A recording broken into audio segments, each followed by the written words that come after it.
My rhetorical situation is that I'm a law enforcement officer speaking with bank executives, trying to convince them to implement an in-house counterterrorism unit. Banks rely on financial transactions to sustain their businesses. These financial transactions occur mainly on computer systems. These banks may hire individuals to monitor these transactions every day. However, these individuals are not law enforcement trained. I pitched this because in 2006,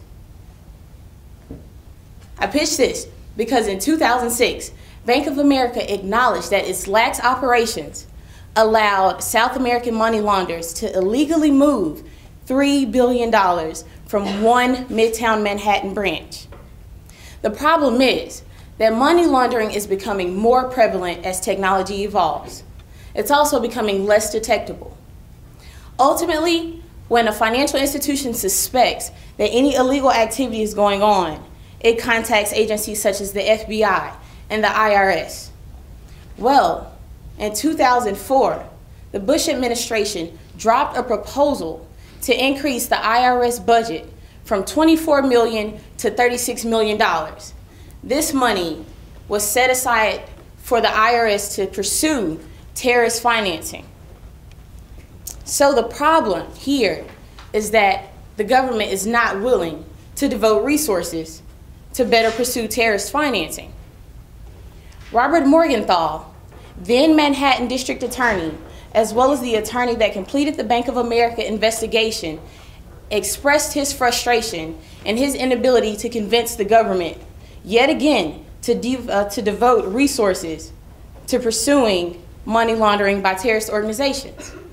So, the solution to this problem is an in-house counterterrorism unit within financial institutions.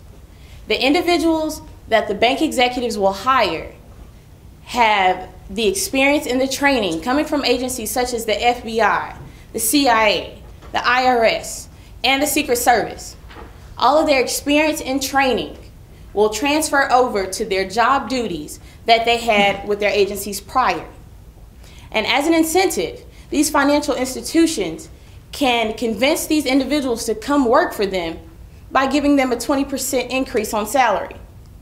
Now let's assume that these individuals were making $100,000 with their agencies prior to. The bank offers them a salary of $120,000. This $120,000 seems very feasible compared to possibly losing $3 billion in the event that the bank never did bring in someone who could monitor transactions daily. We also must think about the fact that we're putting more trust into technology each day. Again, it's evolving in ways that we would never have expected to begin with. And as we put more trust in it, we assume that we can never find a flaw, a glitch, or a defect. But technology is only as smart as the individual who created its software. For example, a system may be set up to not allow withdrawals over $10,000 before a red flag goes up. Well, a smart terrorist would know to go in and make withdrawals of $9,999.95. A computer system would never pick that up. That's where the in-house counterterrorism unit comes from. The human eye, as well as the brain, would see maybe something's up. This official would call in the individual who is making the transactions, question this individual, and if need be, start an investigation. And if the official chooses to start an investigation, he or she can do it on his or her own or decide to call the FBI or the IRS in as well. So again, the problem here is that the government is not willing to devote the resources. So it's up to the financial institutions to do it. I presented the evidence. The Bush administration dropped a proposal to increase the budget by $12 million. Bank of America lost $3 billion from one branch.